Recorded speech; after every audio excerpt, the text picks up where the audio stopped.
है guys, welcome back to Crypto Metal. तो आज के टॉपिक में हम डिस्कस करने चाहें बिटकॉइन और उसके प्राइस एक्शन के बारे में। और उससे पहले एक ज़रूरी सूचना डिस्क्लेमर मैं देना चाहूँगा कि जो भी हम डिस्कस करते हैं वो कोई किसी भी एंगल से फाइनेंशियल एडवाइस नहीं है। उसका कारण यही है कि मैं फाइनेंशियल एडवाइज़र नहीं हूँ। I am just a entertainment एक चैनल के लिए लेके आ रहा हूँ जिसमें मैं आपको अपनी जो ऑब्जर्वेशन है वो आपके साथ शेयर करता हूँ। बट अगर आपको कोई भी ट्रेड लेना है तो उससे पहले आप अपना एक अच्छा सा रिसर्च करो और फिर ही अपना ट्रेड को आगे प्रोसीड करो। तो आगे बढ़ते हैं, बिटकॉइन के ट्रेड से रिलेटेड बातें करते हैं कि आगे क्या चल रहा है, अभी किस तरह का सिनारियो आ रहा है। अच्छा खासा प्राइस ऊपर जा रहा था, फिर नीचे क्यों आया है, इसका जो एविडेंस है। अगर हम इसको बार बार मैं कहता रहता हूँ, अगर कुछ भी आपको कभी ना समझ में आए तो अपने चार्ट को ओपन करो और उसको जूम आउट करो तो आपको काफ़ी चीज़ें क्लैरिटी मिलेगी कि क्या हुआ था। अब देखो यहाँ पर भी ये प्राइस सेक्शन कुछ कुछ वैसे ही बना हुआ है। तो अब मैं कुछ चीज़ें ड्रॉ करता हूँ तो आपको थोड़ी सी और क्लैरिटी मिलेगी। तो सबसे पहले हुआ क्या, अभी करंट लेवल कहाँ पे, अभी हमारा यहाँ पर लेवल है। तो अगर मैं यहाँ से यहाँ ये वाला और टैब ओपन करके अगर नीचे अगर ये उठा लेता हूँ डेट एंड प्राइस रेंज, तो हमें यहाँ से ये वाला इसलिए उठा रहा हूँ क्योंकि ये भी उठा सकता था पर ये एक ही रहता है, पर इसमें मल्टीपल डालना चाहता हूँ। तो अभी प्राइस एक्शन क्या हुआ, अगर यहाँ से पकड़े ऊपर से नीचे कितना आया हुआ है, तकरीबन 12% नीचे आया हुआ है प्राइस। ठीक है, अभी 12% नीचे आया हुआ है। अब हम देखते हैं कि ये हरकत इसने पहले कहाँ पे ली थी। अगर थोड़ा सा इसको मैं ऐसे कर दूं कि आपको देखने में आसानी रहे, क्योंकि ये मेरा लेवल काफ़ी बड़ा आता है, इसको मैं थोड़ा सा छोटा करने की कोशिश करता हूँ। चलो एनी हाउ, अब यहाँ पे क्या हुआ था, जब प्राइस नीचे से ऊपर गया था और यहाँ से भी नीचे से ऊपर गया था, ये प्राइस रेंज ने यहाँ पे भी वही हरकत की हुई है। अगर हम थोड़ा सा इसको देखें तो यहाँ पे देखते हैं कि कितना नीचे आया था। ये देखो 12.37 एंड 12.19। ठीक है, तो ऑलमोस्ट सेम परसेंटेज प्राइस ने अभी करवट ली है। ठीक है, उससे पहले हम देखते हैं कि ये वाला जो रेंज है, ये वाला रेंज कितना गया था। ठीक है, तो यहाँ पे भी थोड़ा सा आइडिया मिल जाएगा। ये पीक है इसका, तो हम इसका टिप ले लेते हैं थोड़ा सा।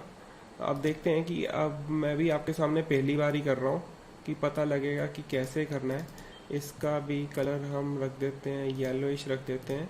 ठीक है, तो यहाँ पे कितना आया है, 30% नीचे आया है। और अब ये देखना पड़ेगा कि इसने यहाँ से उठाया और यहाँ से लेके यहाँ तक देखते हैं। ठीक है, तो इसमें भी क्लैरिटी हमें चाहिए। इस पॉइंट से लेके इस पॉइंट से लेके तो ये आया है 28% के करीब। अरे बाप रे, ये तो ऑलमोस्ट सेम ही हो रहा है। देखो अब आपके सामने चल रहा है, क्योंकि ये एक आधा ऊपर नीचे हो सकता है ना। तो ये काफ़ी हद तक सेम चल रहा है अभी तक। और हमें क्या समझ में आता है कि जब ऊपर से नीचे आया था तो तब क्या था वो भी देख लेते हैं। यहाँ से जब नीचे आया, टोटल भी देख लेते हैं कि कितना आया हुआ है। टोटल आया हुआ है 55%। और यहाँ से देख लेते हैं कितना आया है, एंड 52%। तो काफ़ी हद तक सिमिलैरिटी मिल रही है, काफ़ी हद तक, है ना, काफ़ी हद तक सिमिलैरिटी मिल रही है। तो अगर ये सारी चीज़ें इतनी ज़्यादा सिमिलर हो रही हैं तो क्या पता आगे का प्राइस एक्शन भी वैसे ही बनता हो, है ना। तो आगे का प्राइस एक्शन के लिए हम क्या कर सकते हैं, अगर हम यहाँ से एक ऑप्शन होती है कि हम वहाँ से बार पैटर्न अगर उठाएं, अगर यहाँ से उठाते हैं तो ठीक है, अब यहाँ से उठा के इसको लेके जाते हैं उस जगह पे, तो ये सीन बन रहा है। ठीक है, तो अभी क्या हो सकता है कि अगर प्राइस, अब अगर ध्यान से देखो तो यहाँ पे प्राइस कितनी देर रहा है। ठीक है, अब एक दफा नीचे आया, अब यहाँ पे क्या हुआ था, एक रेड कैंडल कल आई थी और अभी करंट कैंडल है वो ऑरेंज चल रही है, मींस ग्रीन चल रही है। तो प्राइस पहले लगातार नीचे आता है, फिर उसके बाद जैसे ही वो टर्न होता है तो उसके बाद वो ग्रीन में रहता है। ठीक है, यहाँ पे भी क्या हो रहा है कि यहाँ पे बीच में उसने एक दिखाया, फिर थोड़ा सा चेंज है उसमें, अभी ये टर्न हुआ है। तो अभी हमने क्या देखना है कि आने वाले टाइम में अगर ये कैंडल हमें अब जैसे अब तो वीकेंड आ रहा है, वीकेंड ऑलरेडी शुरू हो गया है, सैटरडे संडे, तो संडे में ब्लफ होता है ना। तो अगर संडे वाली कैंडल ये बन जाती है, संडे वाली कैंडल अगर ये बन जाती है, ये 5 अगस्त है ना। तो 5 अगस्त में मेरे को नहीं पता कि क्या दिन था, वो चलो बाद में आते हैं, क्योंकि इतना इतना मैचिंग नहीं हो सकेगा कि संडे संडे भी मैच होना शुरू हो जाए। बट मेरा मानना है कि कल परसों में हमें इस तरह का अगर कुछ दिखता है एक्शन, है ना, मेन है कि ये वाला प्राइस अगर इसके टिप को क्रॉस कर जाता है, तो यहाँ पे इसका प्राइस है, इसका टिप को क्रॉस कर जाता है, वो है 48,011, ठीक है, अप्रोक्सीमेट 48,000। तो सबसे पहले इसका चैलेंज बनेगा ये वाला पॉइंट। अगर मैं इस एरिया को जूम कर दूं तो सबसे पहला चैलेंज बनेगा इसका ये वाला पॉइंट। ये पॉइंट है 43,446। थोड़ा सा ऊपर नीचे होगा, बिल्कुल एग्जैक्ट डॉलर पे ना जाया करो, चाहे जितना मर्जी जितने मर्जी इन्फ्लुएंसर बोले, कभी भी डॉलर पे ना जाया करो। 400-500 डॉलर का, इवन 600-700 डॉलर का आप गैप रख के चला करो। अगर आप कोई ट्रेडिंग ले भी रहे हो या बाय एंड सेल लगाया हुआ है, तो इतना रेंज आपको मैनेज करना पड़ेगा। तो ये एक रेजिस्टेंस इसका बने जब ऊपर जाएगा, ठीक है। तो अभी दूसरा पॉइंट है कि अगर स्टॉप लॉस है, क्योंकि प्राइस उसके नीचे नहीं गया था, है ना, प्राइस उसके नीचे नहीं गया था, जितना आ गया उसके नीचे। अब इसने 2 कैंडल 2 बार उसका विक लगाए, तो आई होप कि प्राइस इसके नीचे ना जाए। अगर जाता है तो अगर इसके नीचे जाता है ना 40,503 के नीचे, एक मेजर लेवल का स्टॉप लॉस लगा लो, क्योंकि उसके नीचे गया तो फिर ये 37 पे मीट करने जाएगा। तो एक अच्छा खासा रेंज है जिसमें आप अच्छा खासा डीसीए कर सकते हो। और उसके बाद तो फिर ये वाला चैनल ओपन हो जाता है। वो चैनल तो मैं तभी डिस्कशन में लेके आऊंगा। अब ये प्राइस यहाँ से टूटता है, तो अभी प्राइस यहाँ पे टिका हुआ है। तो ये था मेरा एक अपडेट कि जो मेरे को लगा कि मेरे को आपके साथ शेयर करना चाहिए। और ये काफी देखो डाटा मैच करता है ना, हिस्टोरिकल डाटा मैच करता है। क्योंकि जब नए नए बंदे जो ट्रेडिंग करते हैं ना, तो कई, अब जब मैंने भी स्टार्ट किया था, मैं ट्रेडिंग भी यूज ही नहीं करता था, सीधा बाइनांस पे जाओ और उधर जो भी रेट चल रहा है उधर करते रहो। तो अभी क्या हो रहा है कि ये बिहाइंड द सीन सारा कुछ जब आप देखते हो ना, फिर पता चलता है कि यहाँ पे भी जब प्राइस आया तो हमें इतना घबराने की जरूरत नहीं है, क्योंकि ये चीजें बीटीसी करता रहता है ना। अब देखो जब बीटीसी यहाँ से ऊपर गया, यहाँ पे आया, अगर यहाँ पे जाके लोग निकल गए, जिसने यहाँ पे परचेज किया, देखो प्राइस तो ऑलमोस्ट सेम ही आ गया ना।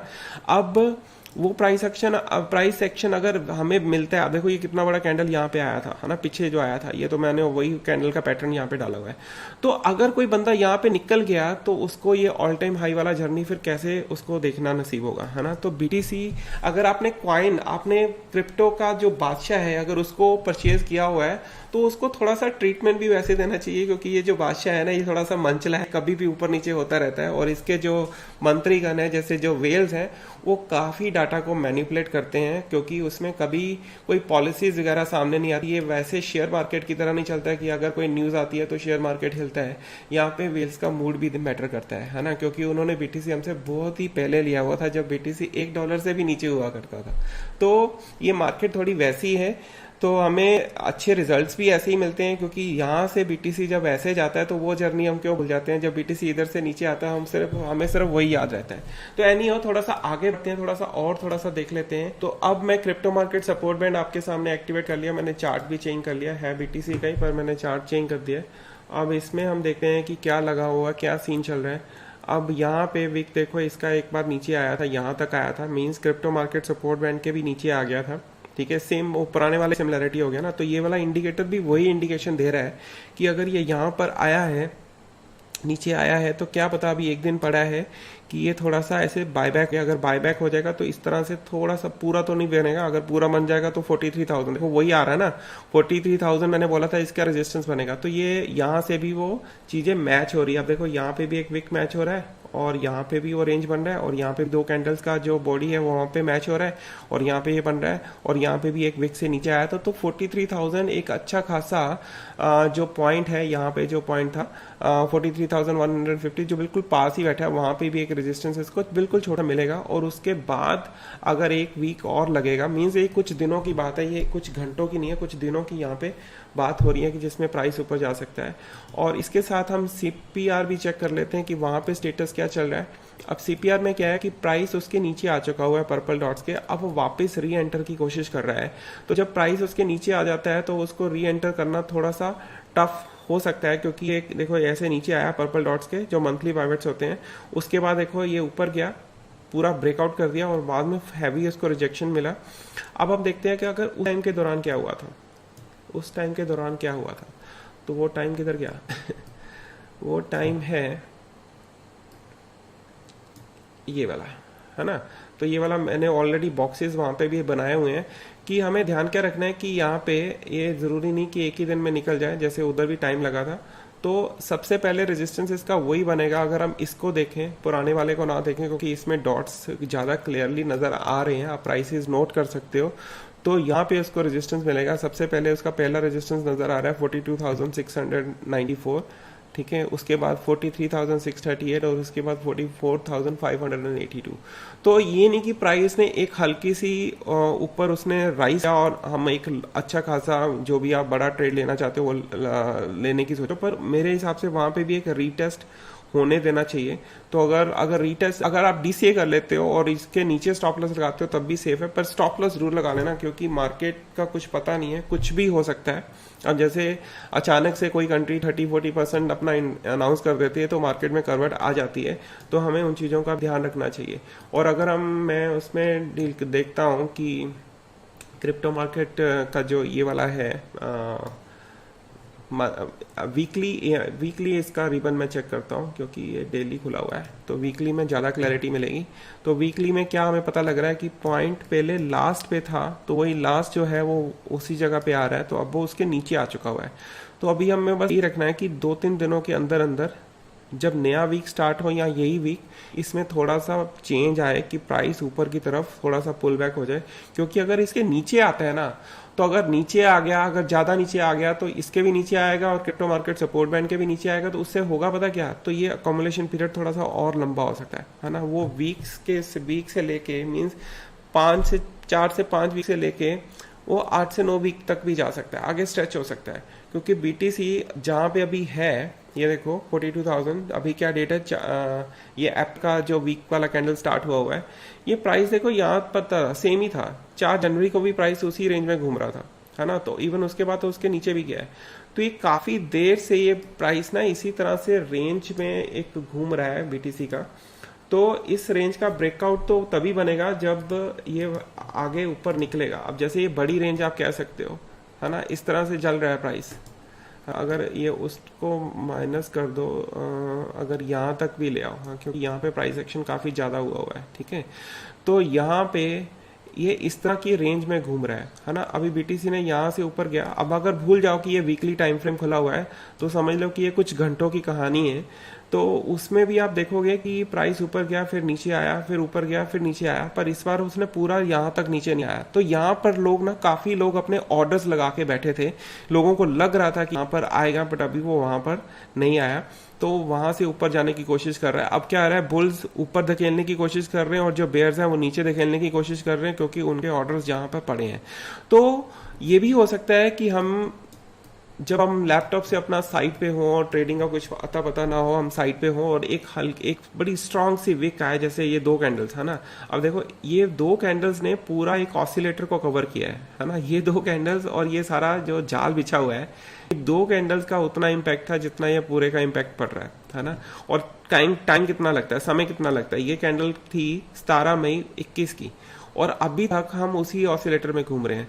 तो ऐसा कभी भी बीटीसी में हो सकता है। अब अगर ये 3 कैंडल्स अगर हम ऊपर लेके जा सकती हैं, तो इस तरह की 2 कैंडल्स हमें नीचे लेके भी आ सकती हैं। बट जीतता वही है जो ज्यादा देर तक होल्ड करता है। अगर यहाँ पे वो बंदा निकल जाता तो वापिस नहीं कर पाता, है ना। ये वाला पीरियड भी बड़ा, क्या कहते हैं, नेगेटिविटी से भरा होगा, क्योंकि लोगों को समझ में नहीं आ रहा होगा। बट जब किसी ने चार्ट इस तरह से देखा होगा तो वो समझ सकता है कि हाँ भाई, यहाँ पे सपोर्ट बना रहा है, यहीं से बीटीसी ने गेम शुरू किया था। अब बीटीसी नीचे जाता है तो कई लोगों ने उस वक्त, आपको याद होगा कि बोलना शुरू कर दिया था कि 18,000 भी जा रहा है, 14,000 भी जा रहा है, 23,000 भी जा रहा है, 27,000 भी जा रहा है। पर बीटीसी ने देखो यहाँ तक 28,000 के एक विक लगाया और उसके बाद उसने गेम अपना ऊपर की तरफ ले लिया। तो जिस तरह से हमने रेक्टेंगल बॉक्स बनाया, अब मैंने वो हटा दिया, तो वहां पे आप एक पैरेलल चैनल भी एक ड्रॉ करके देख सकते हो। काफी आइडियाज मिल सकते हैं। ये देखो यहाँ से किया और इसको यहाँ तक लेके गया और इधर से फिर आप ड्रॉ कर सकते हो। ऐसे बड़ा सिंपल सा तरीका। आप देखो ये कैंडल्स आपको मिलानी है, जितने मैक्सिमम पॉइंट्स आप उसको कर सकते हो। क्योंकि जो रेक्टेंगल लगाया था मैंने यहाँ पे लिया था और उसको मैंने वहां से हटा दिया था। अब देखो यहाँ पे अगर इसको मैं थोड़ा सा डार्क कर दूं कि आपको अच्छा सा पता चले मैं क्या कहने की कोशिश कर रहा हूँ, और यहाँ पे भी इसको थोड़ा सा ऐसे कर देते हैं।